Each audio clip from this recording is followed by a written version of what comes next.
Environment বা পরিবেশ আমরা যে কোনো জায়গায় থাকি, সেক্ষেত্রে মানেটা কিভাবে আমরা এনভায়রনমেন্টটাকে ডিফাইন করবো বা আমরা বলতে পারি যে কোন জিনিসটাকে এনভায়রনমেন্ট বলা হয়।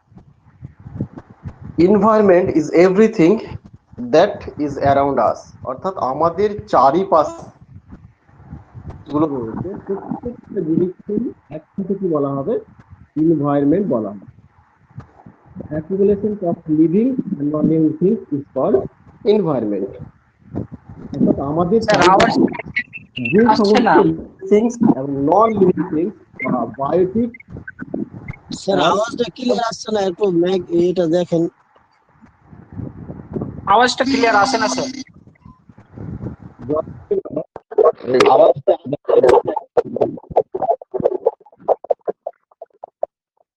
ব্যাক করে জয়েন করেন, পেয়ে যাবেন, ঠিক পেয়ে যাবেন।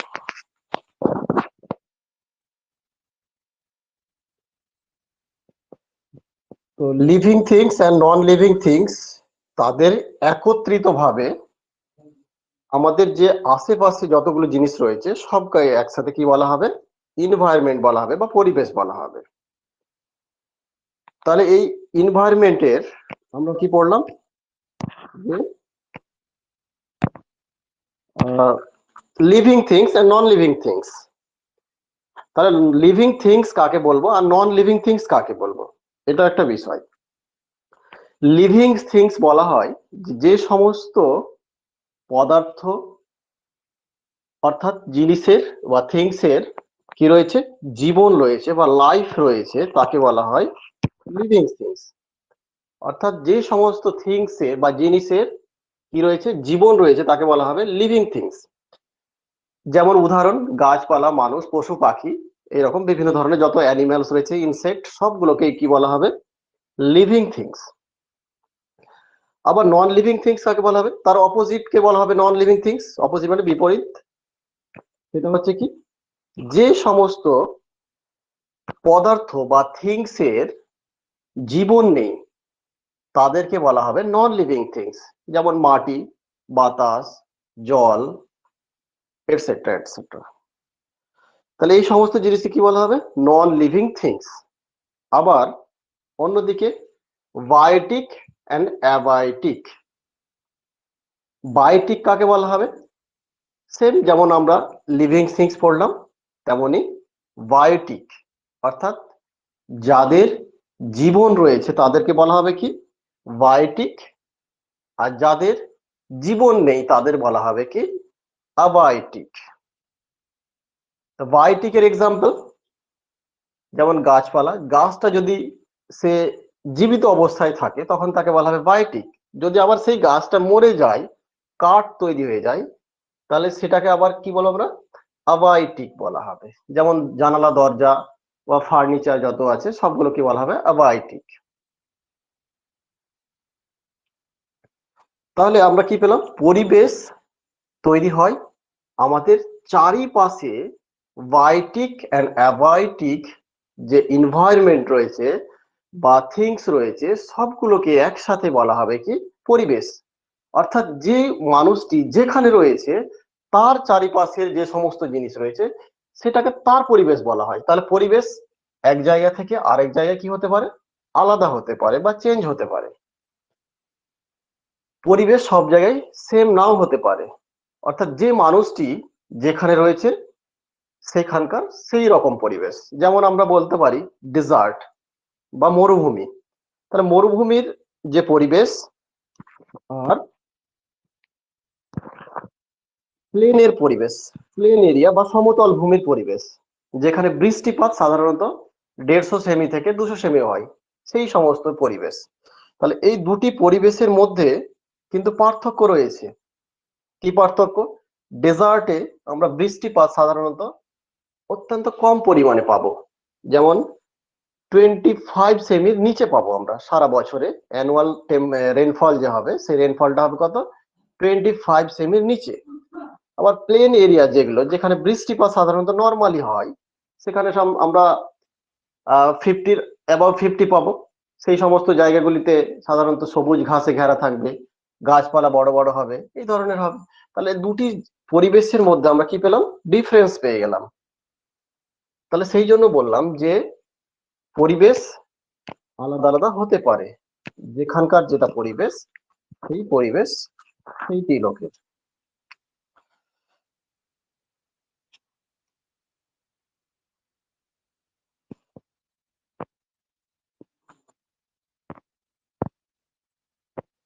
এইবার হচ্ছে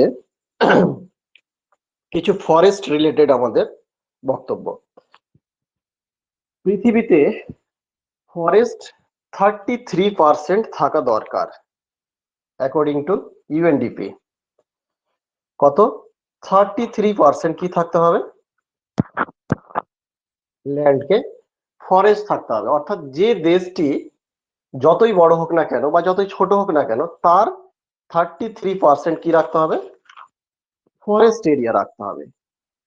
ফরেস্ট এটা এই জন্য বাধ্যতামূলক যে ফরেস্ট রাখাটা প্রয়োজন, যাতে আমাদের পৃথিবীর ভারসাম্যটা বজায় থাকে।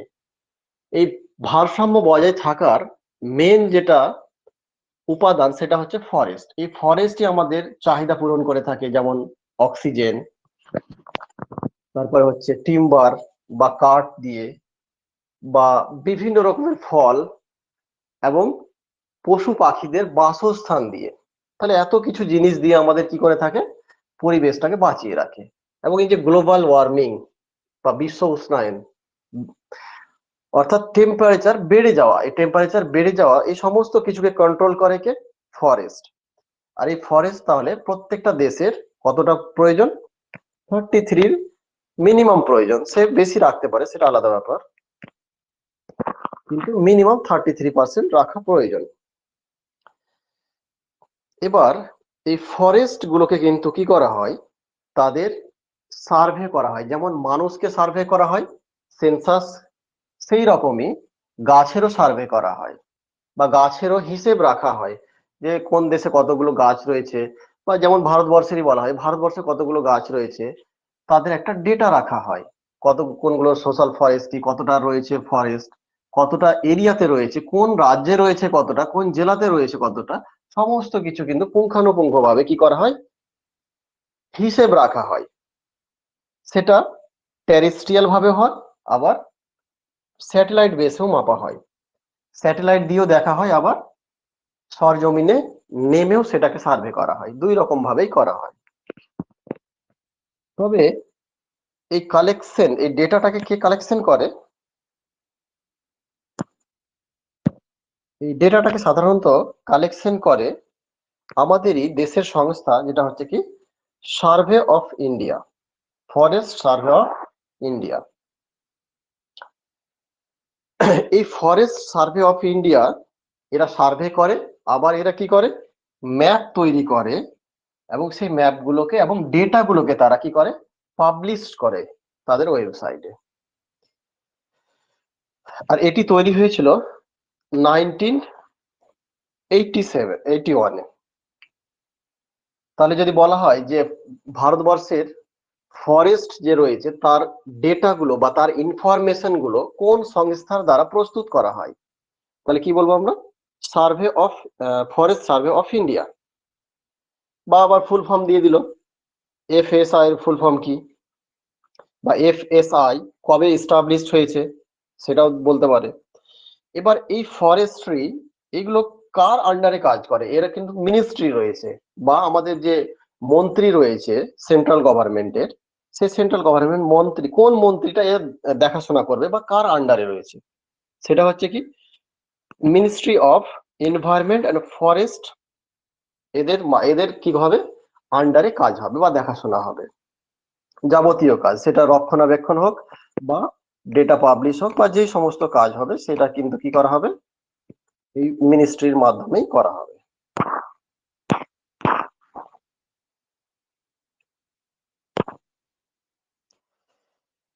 এবং এর হেডকোয়ার্টারটি রয়েছে দেহরাদুনে। কার হেডকোয়ার্টার? এফএসআই এর হেডকোয়ার্টার হচ্ছে কোথায়? Dehradun. And forest related data are being published by FSI since 1987 তৈরি হয়েছে কিন্তু 81-এ, 1981-এ তৈরি, সে এস্টাবলিশড হয়েছে, কিন্তু সে তাদের তৈরি হয়েই তো সে ডেটাগুলো পাবলিশ করতে পারবে না। সে তার সার্ভে করলো, সার্ভে করে সমস্ত ডেটাগুলোকে প্রস্তুত করে সে কত সালে করলো, পাবলিশ করতে স্টার্ট করলো 1987 সে পাবলিশ করতে স্টার্ট করে দিল।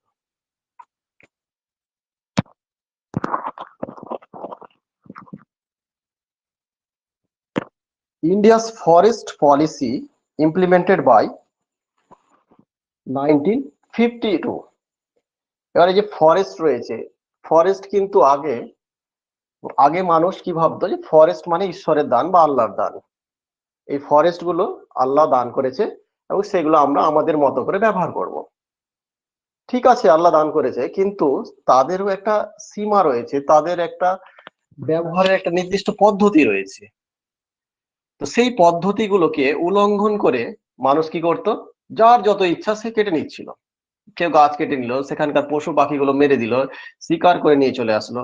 যেমন বড় বড় হাতিগুলো থাকে, তাদের দাঁতগুলোকে কেটে নিয়ে চলে আসে, এরকম বিভিন্ন রকমের ঘটনাগুলো ঘটিয়ে থাকে, বর্তমানেও ঘটিয়ে থাকে চোরা শিকারির মাধ্যমে।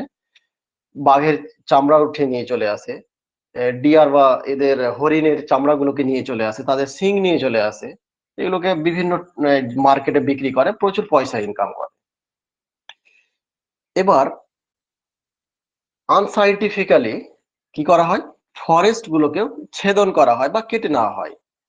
তখন সরকার ভাবলো, যখনই আমাদের গভর্নমেন্ট কি হলো, আসলো বা দেশ স্বাধীন হলো, তারপরে তাদের নজর পড়লো কিসে, ফরেস্টের ওপর, যে আমাদের ফরেস্টকে নিয়েও ভাবা উচিত, এগুলোকে রক্ষণাবেক্ষণ করা দরকার। তখনই কি হলো, ফরেস্ট পলিসি নিয়ে আসলো যে ফরেস্ট কি করতে হবে, ফরেস্টকে বাঁচাতে হবে বা ফরেস্টকে রক্ষণাবেক্ষণ করতে হবে। তো কত সালে প্রথম নিয়েছিল, 1952 এ।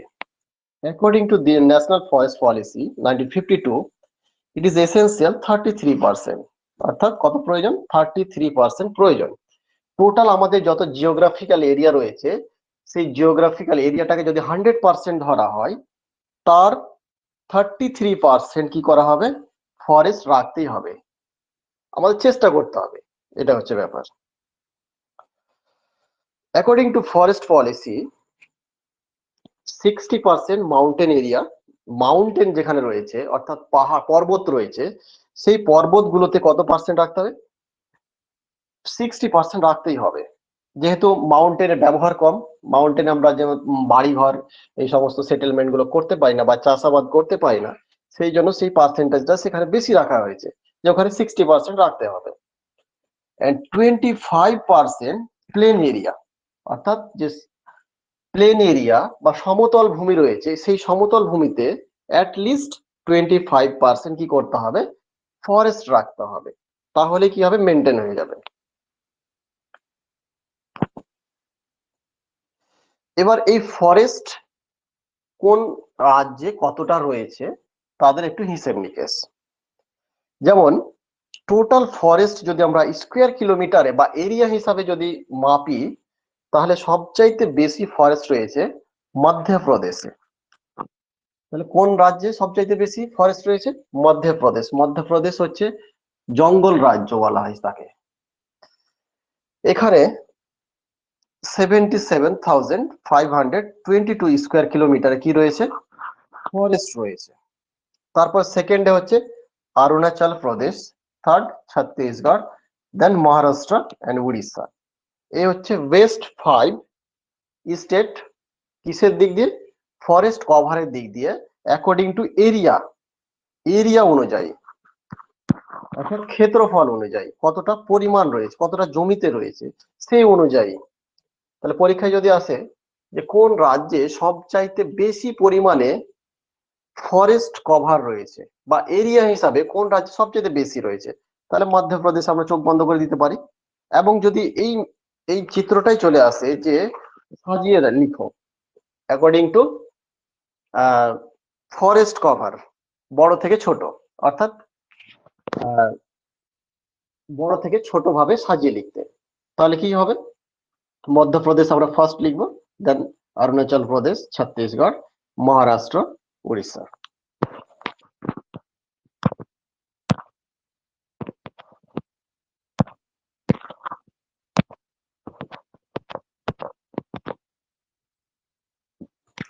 এবার হচ্ছে যে লিস্ট কভার ফরেস্ট এরিয়া, কোথায় সবচাইতে কম রয়েছে। তাহলে সবচাইতে যদি আমরা কোন রাজ্যে কম দেখতে যাই, তাহলে সেটা হবে কি হরিয়ানা। হরিয়ানাতে সবচাইতে কম পরিমাণে রয়েছে ফরেস্ট কভার, মাত্র 1586 এতটা জায়গাতে কি রয়েছে, এই ফরেস্ট কভার রয়েছে। দেন পাঞ্জাব, গোয়া, সিকিম, বিহার, ত্রিপুরা, এই হচ্ছে সবচাইতে কমের দিক থেকে যে রাজ্যগুলি, সেই রাজ্যগুলিতে। তাহলে এই লিস্টও কি রাখতে হবে, মনে রাখতে হবে যে কোন রাজ্যে সবচাইতে কি রয়েছে, কম পরিমাণে ফরেস্ট কভার রয়েছে।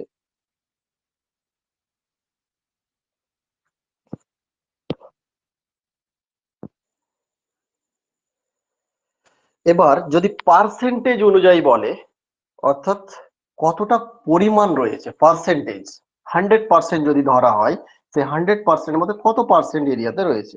তাহলে পার্সেন্টের দিক দিয়ে এমনও হতে পারে কোনো একটি রাজ্য ছোট রয়েছে কিন্তু তার 100% কি রয়েছে, ফরেস্ট রয়েছে। তাহলে তো সে তো ক্ষেত্রফলের দিক থেকে বেশি হতে পারছে না, কিন্তু তার দিক থেকে তার ফরেস্ট পার্সেন্টেজ অনুযায়ী সে বেশি হয়ে যাচ্ছে।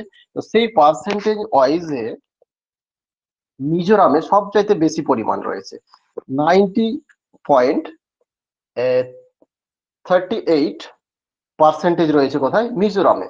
অর্থাৎ তাদের 90% জায়গাতেই কি রয়েছে, ফরেস্ট রয়েছে, তার মাত্র 10% তাদের খালি জমি রয়েছে, তাদের 90% কি ফাঁকা, মানে ফরেস্ট কভার এরিয়া।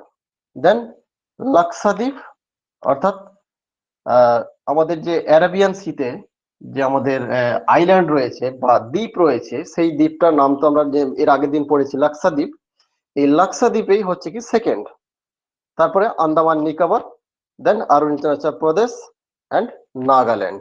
এই হচ্ছে আমাদের বেস্ট 5 ফরেস্ট কভার ইন পার্সেন্টেজের দিক থেকে।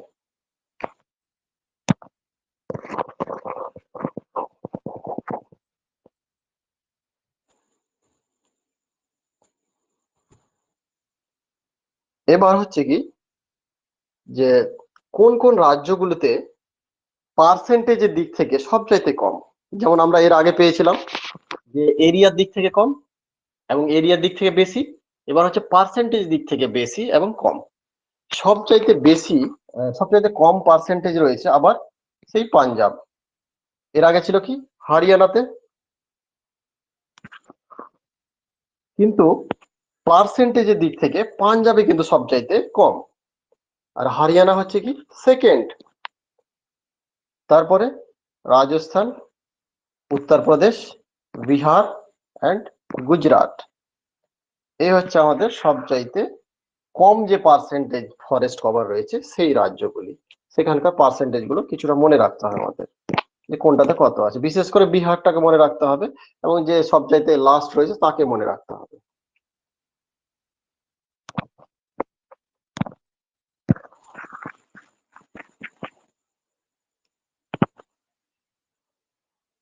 এবার হচ্ছে কাইন্ড অফ ফরেস্ট।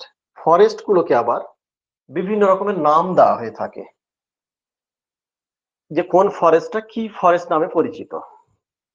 তো আমাদের ভারতবর্ষের যে ফরেস্ট রয়েছে সেই ফরেস্টের নাম হচ্ছে কি ট্রপিক্যাল ড্রাই ডেসিডিয়াস ফরেস্ট। এবার আমি বলি যে ডেসিডিয়াস ফরেস্ট কাকে বলা হবে। ডেসিডিয়াস ফরেস্ট বলা হয় যে সমস্ত ফরেস্টের কি হয়, শীতকালে পাতা ঝরে যায়, অর্থাৎ শীতকালে পাতাগুলি ঝরে পড়ে যায়, তাকে বলা হয় ডেসিডিয়াস ফরেস্ট, অর্থাৎ পাতা ঝরা গাছ। অর্থাৎ যে ফরেস্টে বা যে বনভূমির পাতা ঝরে যায় কোন একটি ঋতুতে, বিশেষ করে শীতকালে, তখনই সেটাকে বলা হবে কি ডেসিডিয়াস ফরেস্ট। আর যেহেতু আমাদের ইন্ডিয়া ট্রপিক্যাল রিজনে রয়েছে, ইকুয়েটর বা নিরক্ষরেখার একেবারে উত্তরে রয়েছে, সেই জন্য এটাকে বলা হয় ট্রপিক্যাল। এবং যেহেতু আমাদের একটাই সিজনে কি হয়, মাত্র বৃষ্টিপাত হয়, বাকি যে সিজন গুলো রয়েছে সেটা হচ্ছে কি অনাবৃষ্টি, অর্থাৎ বৃষ্টি হয় না, সেই জন্য বাকি সময়টা হচ্ছে ড্রাই কন্ডিশন বা শুষ্ক থাকে। সেই জন্য আমাদের এই যে ফরেস্ট সবচাইতে বেশি যেটা রয়েছে 41.87% যেটা হচ্ছে, সেটা হচ্ছে কি ট্রপিক্যাল ড্রাই ডেসিডিয়াস ফরেস্ট। তারপরে হচ্ছে ট্রপিক্যাল ময়েস্ট ডেসিডিয়াস ফরেস্ট, অর্থাৎ যেগুলো স্যাঁতসেঁতে জায়গা কিন্তু আবার পাতা ঝরে যায়, সেই সমস্ত জায়গাগুলিকে।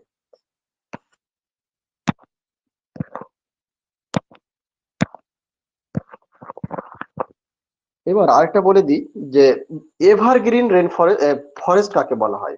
এভারগ্রিন, এভারগ্রিন কথাটা দিয়ে আমরা বুঝতে পারছি যে এভারগ্রিন মানে হচ্ছে কি, যে সারা বছর যে সমস্ত গাছগুলির পাতা সবুজ থাকে তাকে বলা হয় কি এভারগ্রিন ফরেস্ট।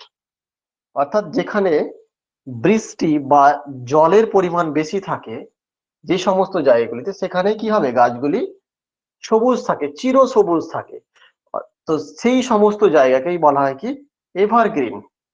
তো যেহেতু আমাদের ভারতবর্ষে শুধুমাত্র রেইনি সিজনে কি হয়, বৃষ্টিপাত হয়, বাকি সময়টাতে বৃষ্টিপাত হয় না, তাই আমাদের এখানে কি হয়, এই এভারগ্রিন ফরেস্টের পরিমাণটা অত্যন্ত কম।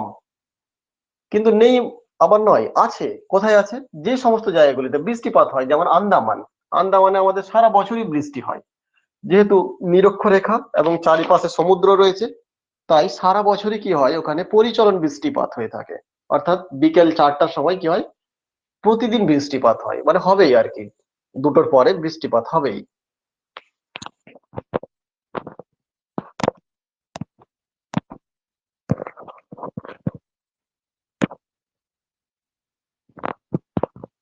তারপরে হচ্ছে কি Himalayan moist temperate forest. Temperate forest কাকে বলা হয়? যে সমস্ত ফরেস্ট গুলি অ্যাভারেজ টেম্পারেচারে কি হয়, বৃদ্ধি হয়, অর্থাৎ খুব বেশিও নয় আবার কমও নয়, সেই সমস্ত ফরেস্টকে বলা হয় কি টেম্পারেট। টেম্পারেট মানে নাতশীতোষ্ণ, অর্থাৎ যেখানে উষ্ণতা না বেশি না কম। তারপর হচ্ছে কি tropical broad leaf mountain forest, অর্থাৎ মাউন্টেনে যে সমস্ত উঁচু রয়েছে সেই জায়গাগুলিতে বড় বড় পাতার গাছ তৈরি হয়, যাতে সেখানে তুষারগুলো না থাকে বা তুষারগুলো জমতে না পারে। এবার হচ্ছে কি সাব ট্রপিক্যাল পাইন ফরেস্ট। এগুলো আবার কি হয়, সাব ট্রপিক্যাল বলতে বোঝায় যে ট্রপিক্যাল রিজন থেকে কিছুটা দূরে, অর্থাৎ ট্রপিক্যালের যে পরের অংশটা তাকেই বলা হয় সাব ট্রপিক্যাল রিজন। আমরা যে পড়েছিলাম এর আগে যে টপিক অফ ক্যান্সার, যাকে আমরা বাংলাতে বলি কর্কট ক্রান্তি রেখা, এই কর্কট ক্রান্তি রেখার পরের যে অংশটা, সেই অংশটাকে বলা হয় কি কর্কট ক্রান্তি রেখার পরের অংশটাকেই বলা হয় কি সাব ট্রপিক্যাল রিজন। এই সাব ট্রপিক্যাল রিজনে যে ফরেস্ট গুলি দেখা যায় তাকে আবার কি বলা হয়, পাইন ফরেস্ট বলা হয়। এখানকার পাতাগুলি কি হবে, তীক্ষ্ণ হয়ে থাকে। যেমন ক্রিসমাস যে রয়েছে, গাছগুলি রয়েছে, ক্রিসমাসের সময় যে গাছগুলি দেখি এরকম ভাবে সুচালো সুচালো, সেই রকম হয়ে থাকে।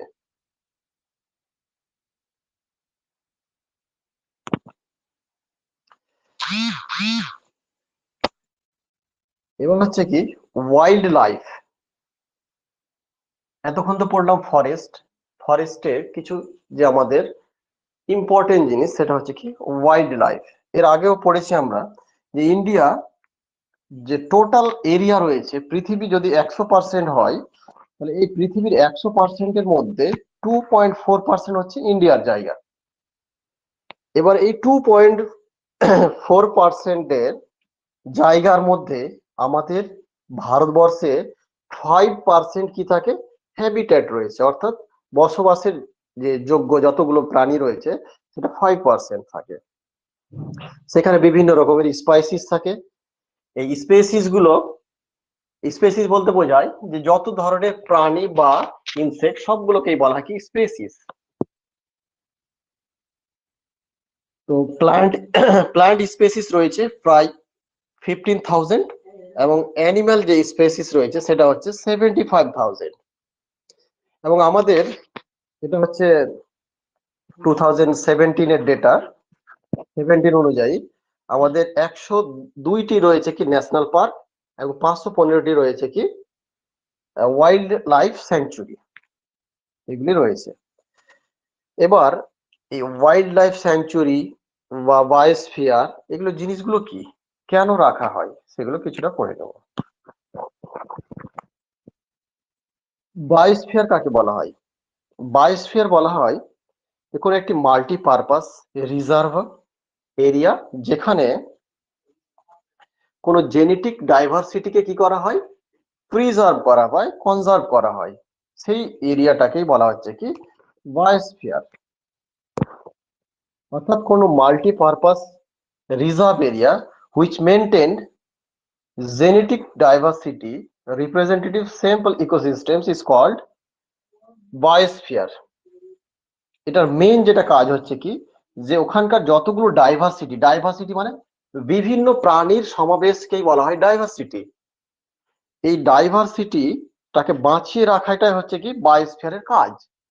অর্থাৎ কোনো একটা ফরেস্টে সেখানে শুধুমাত্র একটা হরিণেরই শুধু রাজ্য থাকে না, সেখানে হরিণকে বেস করে সেখানে টাইগার থাকে, লায়ন থাকে, আরো বিভিন্ন যতগুলো থাকে, হরিণ আবার ঘাস খায়, আবার ওখানে ছোট ছোট প্রাণী রয়েছে, সমস্ত কিছুগুলো কি হয়েছে একসাথে থাকে এবং সেটাকেই প্রিজার্ভ করার কাজ বা সেটাকে কনজারভেশন করে রাখে কি এই বায়োস্ফিয়ার। এটাই হচ্ছে তাদের উদ্দেশ্য। এবং encourage research in ecology and environmental matters, এবং ইনভায়রনমেন্টাল ম্যাটার্স গুলোকে রিসার্চ করার জন্য এনকারেজ করে বা উৎসাহ দিয়ে থাকে এই biosphere.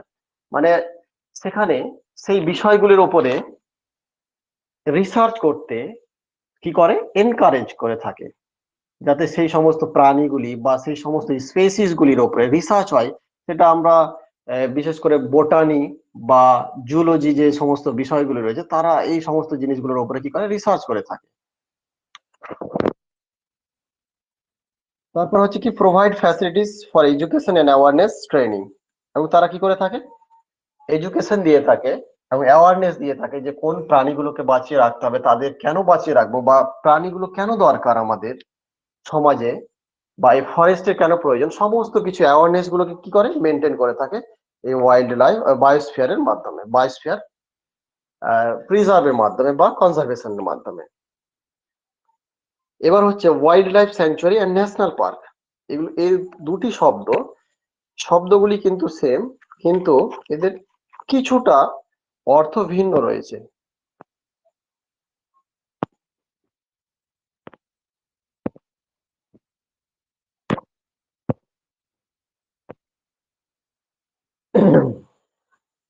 Difference between wild life sanctuary and national parks.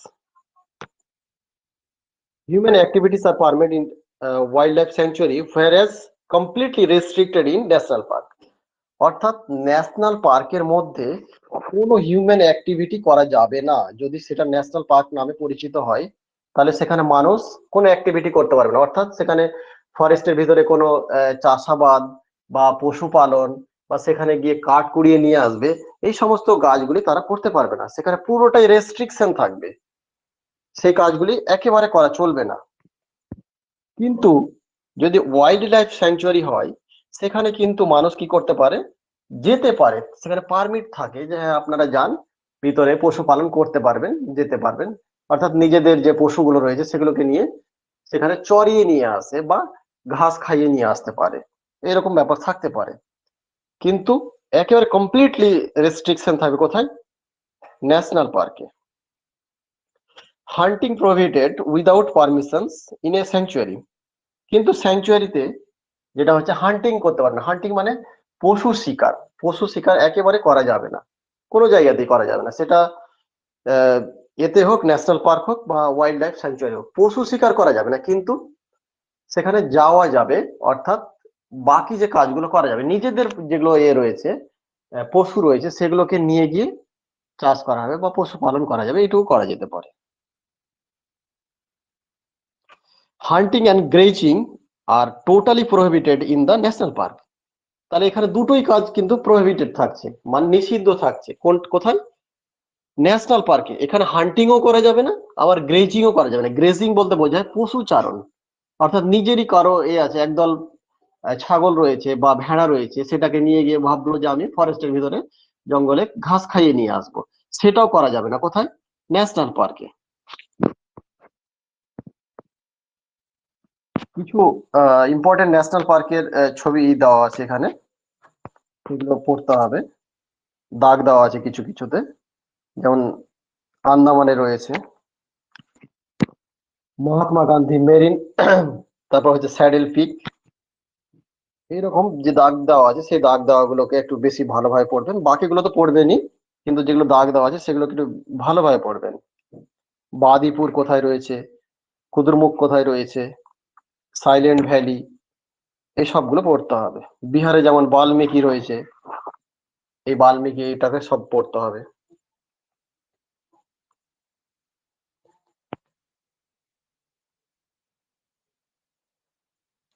Jim Corbett national park, Jim Corbett, Corbett শুধু লেখা আছে, কিন্তু অ্যাকচুয়ালি এর পুরো নাম হচ্ছে জিম করবেট পার্ক।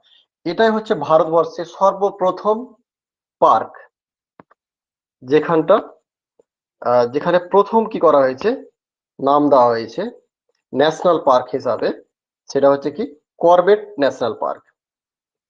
এটা রয়েছে উত্তরাখণ্ডে। এটি হচ্ছে ভারতবর্ষের প্রথম ন্যাশনাল পার্ক।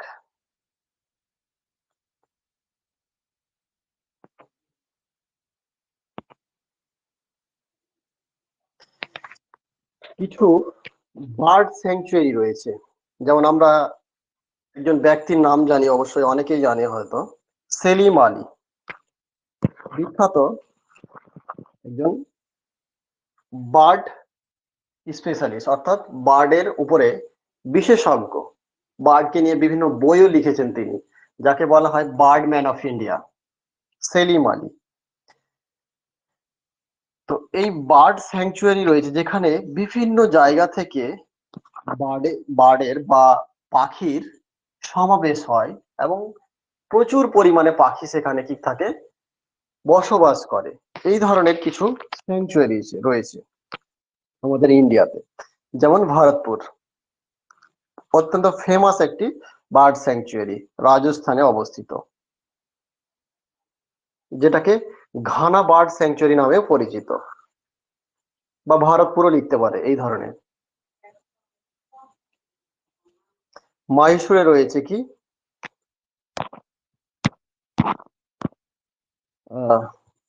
রাঙ্গানাথ bird sanctuary. মহীশূরটা কোথায়? মহীশূর হচ্ছে কর্ণাটকা, কর্ণাটকের আগের নাম হচ্ছে কি মহীশূর।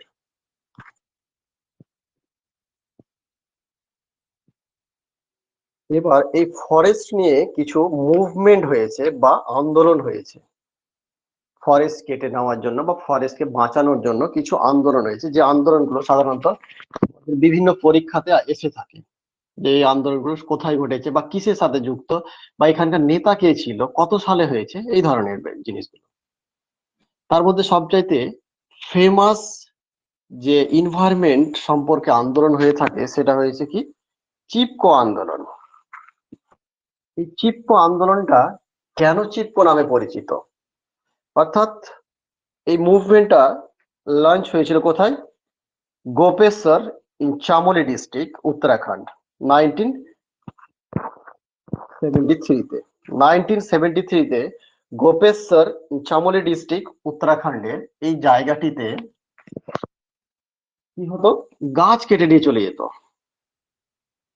এবার এই গাছ কেটে নেওয়ার জন্য, ইল্লিগালি ভাবে গাছ কাটার জন্য সেখানকার গ্রামবাসীরা কি করলো, প্রত্যেকটা গাছকে তারা ধরে থাকলো, জড়িয়ে ধরে থাকলো, যখন ইল্লিগালি ভাবে গাছ কাটতে আসতো তাদেরকে রক্ষা করার জন্য, তাদের হাত থেকে তারা কি করতো, প্রত্যেকটা গাছকে তারা হাত দিয়ে ধরে রাখতো একদম। এই যে ধরে রাখতো, ধরে রাখা মানে হচ্ছে ইংলিশে যে এতে হিন্দিতে যেটা বলা হয় চিপকে থাকা বা চিপকানো। তো এই ধরে থাকার জন্য এর নাম হয়েছে কি চিপকো মুভমেন্ট। এই চিপকো মুভমেন্টের সাথে যুক্ত ছিল সুন্দরলাল বহুগুণা এন্ড চান্দ্রী প্রসাদ ভাট, এই দুজন ব্যক্তি। এদের নেতৃত্বে কি হয়েছিল, এই মুভমেন্টটা সাধারণত হয়ে থাকে। তাহলে পরীক্ষাতে আসে যে চিপকো আন্দোলনের সাথে যুক্ত কোন একটি ব্যক্তির নাম, নিচের ব্যক্তিগুলির নাম লিখো, এরকম থাকে। তাহলে আপনারা এখান থেকে দুটো নামের মধ্যে যে কোনো একটা নাম যদি থাকে তাহলে সেটাকে আপনার অপশনে চুজ করবেন, বা দুটো নামই যদি থাকে তাহলে এ এবং বি এ দুটো নাম দেওয়া আছে, তাহলে পরের যে অপশনটা আমরা পাবো যে দুটো মোর দ্যান টু, সেটাতে আমরা ক্লিক করে থাকবো।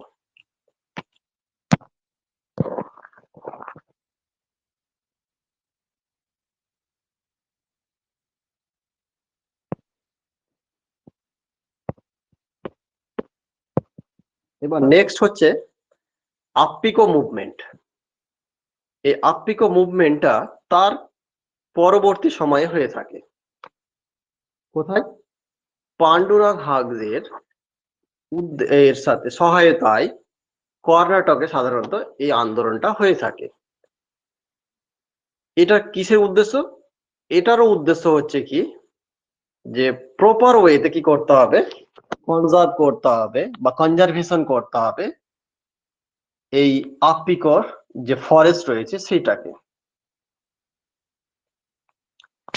এখান থেকে শুধুমাত্র মনে রাখতে হবে যে আপ্পিকো মুভমেন্টটা কত সালে হয়েছে, কোথায় হয়েছে, এবং এখানকার নেতা কে ছিল।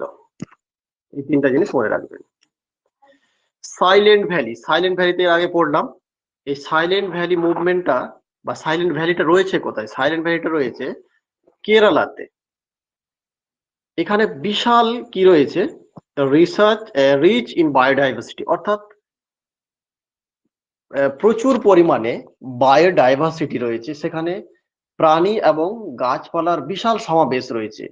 তো এই গাছপালা এবং সমাবেশটাকে বাঁচানোর জন্য কি করেছে, তারা সাইলেন্ট ভ্যালি মুভমেন্ট চালু করেছিল। কার হাত থেকে বাঁচানোর জন্য? ওখানে হাইডেল পাওয়ার স্টার্ট করে দিয়েছিল। হাইডেল পাওয়ার কাকে বলা হয়? জলবিদ্যুৎ কেন্দ্র।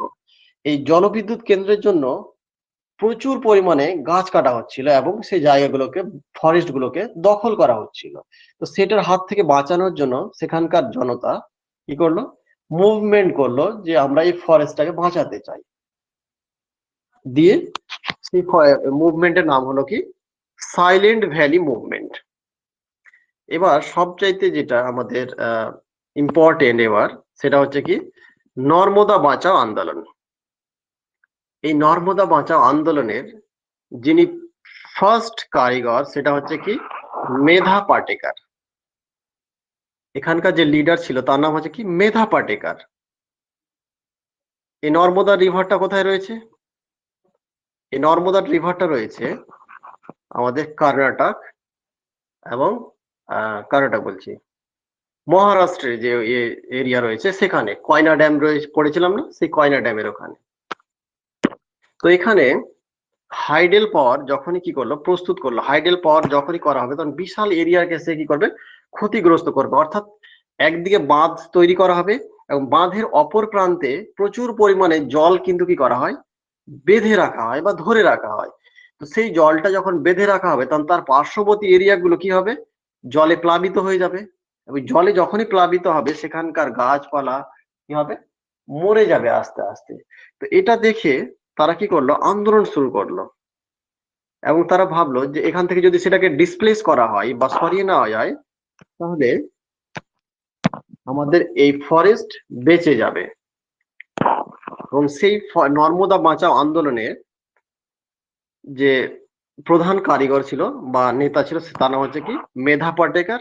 এবং আমাদের যে অরুন্ধতী রয়, অনেকেই হয়তো তার নাম শুনেছেন, বইও লিখেন অনেক।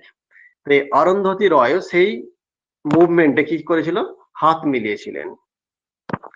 এবং আরো দুজন বিখ্যাত লোক ছিলেন যার নাম হচ্ছে কি বাবা আমতে এবং আমির খান। এই যে অ্যাক্টর আমির খান রয়েছে, এই আমির খান এবং বাবা আমতে তারাও কিন্তু কি করেছিল, সেখানে পার্টিসিপেট করেছিল।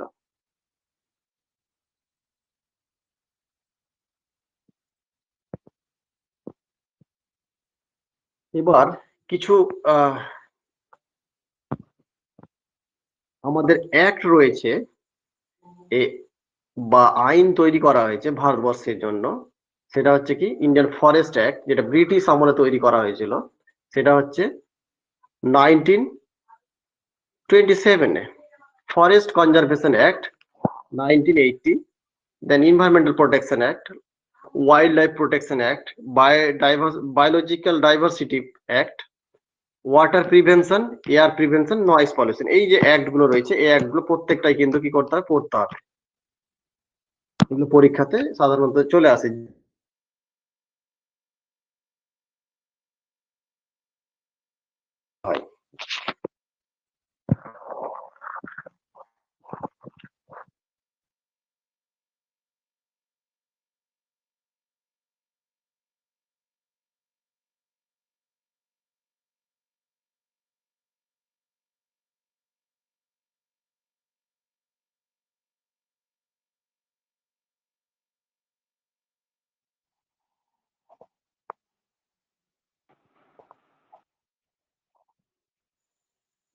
কোনো কোয়েশ্চেন নেই? না থাকলে রেসপন্স করেন যে কোয়েশ্চেন নেই, আমি এগিয়ে যাব। এগিয়ে চলুন, এগিয়ে চলুন। এবার হচ্ছে রেড ডেটা বুক। এই রেড ডেটা বুকটি অত্যন্ত গুরুত্বপূর্ণ। আমরা অনেক জায়গায় হয়তো পড়েছি এই রেড ডেটা বুক। কিন্তু রেড ডেটা বুকটি কি?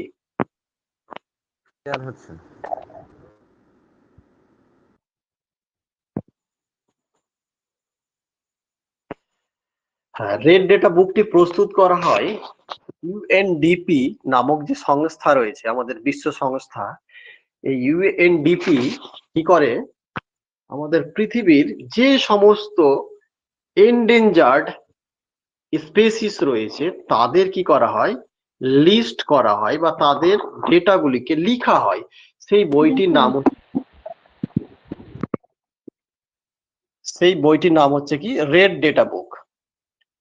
অর্থাৎ যে সমস্ত প্রাণীগুলি বিপন্ন হয়ে যাচ্ছে বা বিলুপ্ত হয়ে যাচ্ছে, সেই সমস্ত স্পেসিস গুলিকে কি করা হয়, লিখে রাখা হয় যে বইয়ে। সেই বইটার নাম হচ্ছে কি রেড ডেটা বুক। সাধারণত এটা মনে রাখবেন যে আমরা যখন রাস্তা দিয়ে যাই তখন কোন বাতিটাতে আমরা দাঁড়িয়ে যাই, রেড কালারের যদি বাতি থাকে তাহলে আমরা কি হয়, দাঁড়িয়ে যাই। অর্থাৎ এটা ডেঞ্জার, আমাদের আর সামনে যাওয়া যাবে না, এখানে দাঁড়িয়ে যেতে হবে। সেই রকমই যে সমস্ত প্রাণীগুলি বিপন্ন হয়ে যাচ্ছে, শেষ হয়ে যাচ্ছে বা বিলুপ্ত হয়ে যাচ্ছে, অর্থাৎ তুই একটা হয়তো আছে, আগে প্রচুর দেখা যেত, যেমন শকুন। এখন কিন্তু দেখা যায় না, আগে কিন্তু প্রচুর পরিমাণে দেখা যেত। আমরা গল্প শুনেছি যে প্রচুর পরিমাণে দেখা যেত। কোথাও যদি গরু মরে পড়ে থাকে তো সেখানে একদম চারিদিক থেকে এসে কি হতো, জমা হয়ে যেত, খেয়ে নিত এসে। কিন্তু বর্তমানে সেই শকুনকে দেখাই যায় না। তাহলে সেটিও একটা কি হয়ে যাচ্ছে, এন্ডেঞ্জার্ড স্পেসিস এর মধ্যে পড়ছে। তাহলে এই প্রাণীটা কোন বুকে লেখা হবে, রেড ডেটা বুকে লেখা হবে। তো আমাদেরই কিছু নাম লেখা আছে ইন্ডিয়ার, যেমন red panda, wild boar, bear and flying squirrel, one horn rhino অর্থাৎ এক শৃঙ্গ গন্ডার, ওয়াইল্ড অ্যাস যে বন্য আমাদের গাধা রয়েছে সেই গাধাগুলি, কাশ্মীরি ট্যাগস, এই সমস্ত জিনিসগুলি হচ্ছে কি আমাদের এন্ডেঞ্জার্ড স্পেসিস ইন্ডিয়ার। আরো অন্যান্য দেশে বিভিন্ন রয়েছে, কিন্তু আমাদের যে মেন এন্ডেঞ্জার্ড স্পেসিস এইগুলোই। এগুলো প্রত্যেকটা নাম মনে রাখতে হবে। এগুলো পরীক্ষাতে আসতে পারে যে এদের মধ্যে কোন প্রাণীটি ইন্ডিয়ার এন্ডেঞ্জার্ড। বিশেষ করে wild ass, one horn rhino, এক শৃঙ্গ যে রাইনো রয়েছে সেটা, রেড পান্ডা, এগুলো পরীক্ষাতে আসে।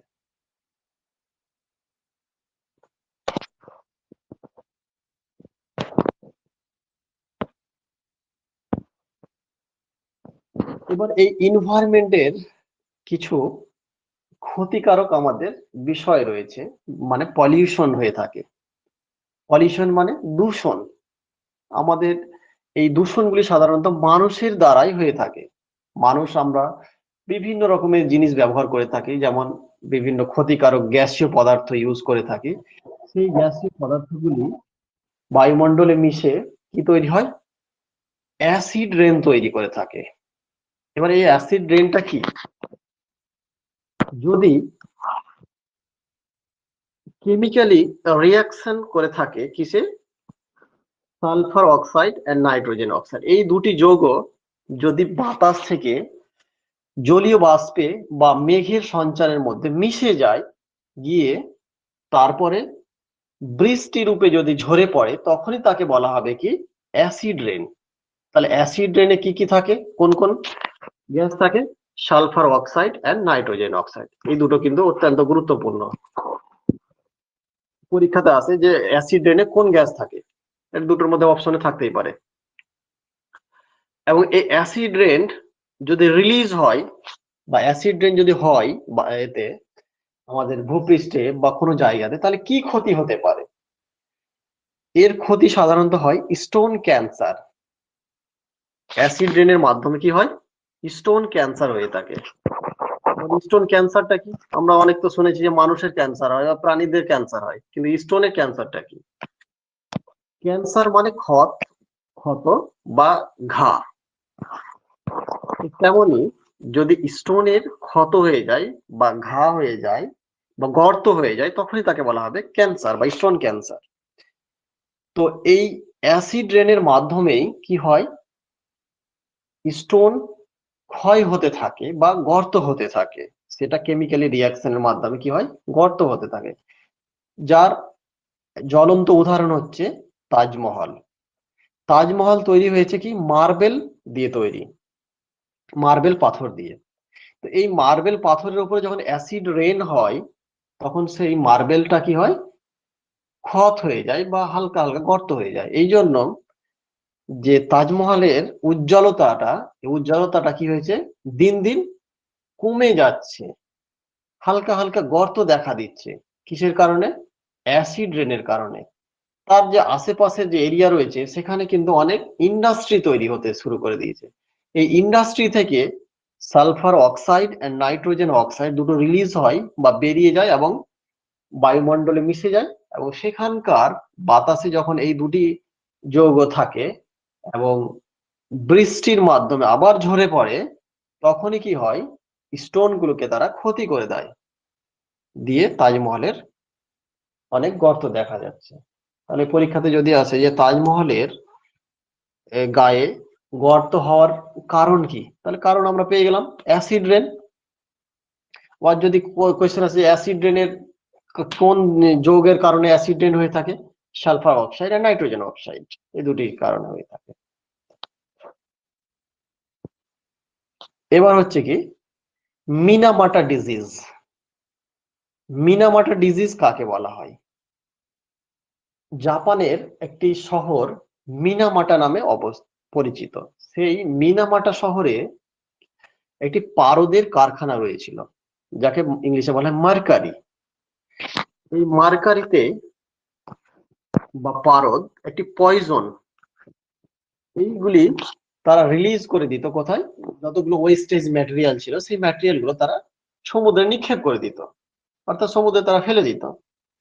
এবার যখনই তারা নিক্ষেপ করে দিল, সেই মার্কারি গুলো বা পারদ গুলো জলের সাথে মিশে সেখানকার পয়জনিং করে দিল জলটাকে, বা বিষক্রিয়া করে দিল, এবং সেই বিষক্রিয়া জল সেখানকার মাছ এবং সেখানকার প্রাণীগুলি সেটা পান করে প্রচুর পরিমাণে কি হয়েছিল, মরে গিয়েছিল। দিয়ে হঠাৎ করে তারা দেখে যে সমুদ্রের ধারে বড় বড় বিশাল মাছ পড়ে আছে মরে মরে। এর কারণ কি, হঠাৎ করে এত মাছ মরে গেল কেন? তখনই তারা সেটাকে রিসার্চ করে দেখলো যে না, এই মরে যাওয়ার পিছনে কারণটা কি, কারণটাই হচ্ছে কি মার্কারি। তারা যে টক্সিক মার্কারি বা পারদ রয়েছে, পারদটা তারা রিলিজ করে দিচ্ছে, সেটা জলের সাথে মিশে কি হয়েছে, পয়জন করে দিচ্ছে। এইভাবে কি হয়েছে, এখানকার মাছগুলি মারা গিয়েছে। তখন সেটাই মিনামাটা ডিজিজ নামে পরিচিত। অর্থাৎ যদি পারদ ঘটিত কোনো ডিজিজ হয়, সেটাকে বলা হবে কি মিনামাটা ডিজিজ। এবার আমরা এই পারদ কিন্তু দেখেছি অনেকে, থার্মোমিটারের ভিতরে যে পদার্থটা থাকে সেটাই হচ্ছে কি পারদ। কত সালে হয়েছিল? 1956 হয়েছিল। কোথায়? মিনামাটা সিটি, জাপান। এবার হচ্ছে ওজোন ডিপ্লেশন। ওজোন তো আমরা পড়েছি, স্ট্র্যাটোস্ফিয়ারে সবচাইতে বেশি কনসেন্ট্রেশন থাকে কোথায়, স্ট্র্যাটোস্ফিয়ারে। আমাদের যে অ্যাটমসফিয়ার রয়েছে, এই অ্যাটমসফিয়ারের মধ্যে স্ট্র্যাটোস্ফিয়ারে সবচাইতে বেশি, যেটা 15 থেকে 35-এর মধ্যে থাকে। 15 থেকে 35 কিলোমিটারের মধ্যে সবচাইতে বেশি কনসেন্ট্রেশন থাকে। তো এই ওজোনটা কিন্তু কি হয়, ডিপ্লেট হয়ে যায় বা ধ্বংস হয়ে যায়। এই ধ্বংস হয়ে যাওয়ার পিছনে কিছু কারণ রয়েছে। কি কারণ? মনুষ্য সৃষ্ট কারণ বা মানুষের দ্বারা কারণ। এই যে আমরা রেফ্রিজারেটর বা ফ্রিজ, এসি, কুলার, এই সমস্ত জিনিসগুলো যেগুলো ইউজ করি, যেখানে সাধারণত ফ্রেয়ন গ্যাসকে কি করা হয়, ইউজ করা হয়। ফ্রেয়ন গ্যাস মানে সিএফসি গ্যাস যদি ইউজ করা হয়, এই সিএফসি গ্যাস বাতাসে গিয়ে অর্থাৎ স্ট্র্যাটোস্ফিয়ারে গিয়ে সেখানকার ওজোনকে কি করে, তারা ভেঙে দেয়। এই ভেঙে দেওয়াটাকেই বলা হচ্ছে কি ওজোন ডিপ্লেশন। আর যদি ওই ওজোন মলিকুল গুলো ভেঙে যায় বা ডিপ্লেট হয়ে যায়, তাহলে সেখানকার লেয়ারটা পাতলা হয়ে যাবে এবং সূর্য থেকে যে আল্ট্রাভায়োলেট রশ্মিটা আসে, সে আল্ট্রাভায়োলেট রশ্মিটা সেখানে আর কি হবে না, ছাকা যাবে না, বা সেটাকে বাধা দিতে পারবে না, সরাসরি কি হবে, এই পৃথিবীতে এসে পৌঁছে যাবে। তো এই পৌঁছে যাওয়ার জন্য কি হবে, ক্যান্সার দেখা দিবে, স্কিন ক্যান্সার, এবং প্রাণীদের উদ্ভিদের পাতাগুলি কি হবে, মরিচা ধরে যাবে, এই সমস্ত জিনিসগুলো হয়ে যাবে।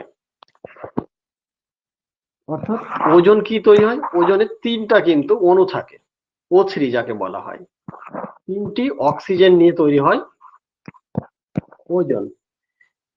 তো এটা যখন একত্রে থাকে তখন তাকে ওজন বলা হবে, যদি তারা আলাদা আলাদা ভাবে থাকে তখন সেটাকে বলা হবে কি, অক্সিজেন অণু। তো যখনই সিএফসি এসে সেখানে সংঘর্ষ করে তখন তারা কি হয়, আলাদা আলাদা হয়ে যায়। তাহলে এখানে তারা অক্সিজেন অণু হয়ে যাবে, তখন তারা আল্ট্রাভায়োলেট রশ্মিটাকে তারা কি করতে পারে না, বাধা দিতে পারে না, এবং তারা সরাসরি কোথায় চলে আসে, পৃথিবীতে চলে আসে। তো এই ওজোন ডিপ্লেশনটাও হচ্ছে একটি আমাদের বর্তমানের সবচেয়ে ক্রুশিয়াল যে প্রবলেম, সেটা একটি, তার মধ্যে একটি। এবার হচ্ছে গ্লোবাল ওয়ার্মিং। গ্লোবাল ওয়ার্মিং কাকে বলে? এই যে দিন দিন আমরা প্রতি বছর দেখি যে হিট প্রচন্ড নামছে, প্রচন্ড হিট হচ্ছে, এরকম কিন্তু আগে শুনতাম না। এই বেশ কিছু বছর থেকে দেখছি যে প্রচুর পরিমাণে তাপ হয়। এই তাপ হওয়ার পিছনে কারণটা কি? এর পিছনে কিছু কারণ হচ্ছে কি, গ্লোবাল ওয়ার্মিং, অর্থাৎ বিশ্ব উষ্ণায়ন, পৃথিবীর উষ্ণতা বেড়ে যাওয়াটাকেই বলা হচ্ছে কি, গ্লোবাল ওয়ার্মিং। এর প্রধান কারণ হচ্ছে কি, গ্রিন হাউস গ্যাস, অর্থাৎ কার্বন ডাই অক্সাইড বৃদ্ধি, মিথেনের গ্যাসের বৃদ্ধি, এবং আরো যে বিভিন্ন গ্যাস রয়েছে সেই গ্যাসগুলি বৃদ্ধিটাই হচ্ছে কি প্রধান কারণ। কোনো কোয়েশ্চেন?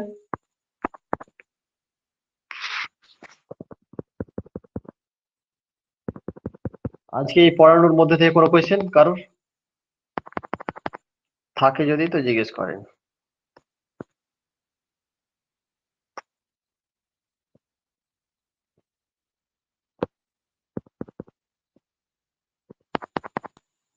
এনিওয়ান?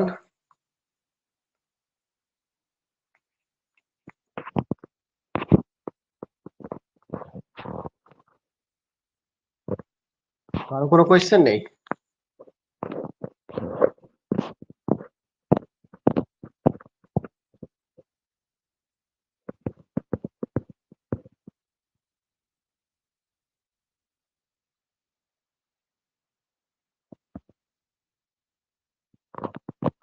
আচ্ছা ঠিক আছে তাহলে।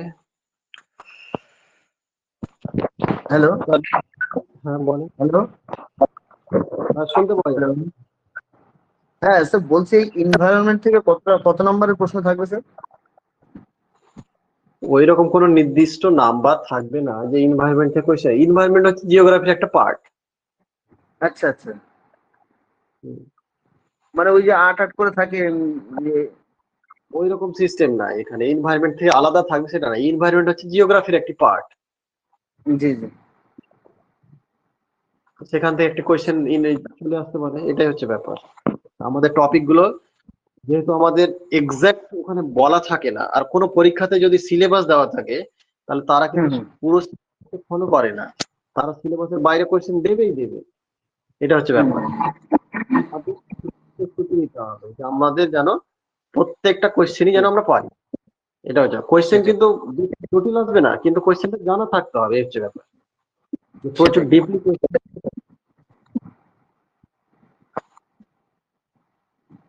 ঠিক আছে। ঠিক আছে। আর কোনো কোয়েশ্চেন থাকলে বলেন, না হলে আজকে ক্লাস এখানে শেষ করা হবে।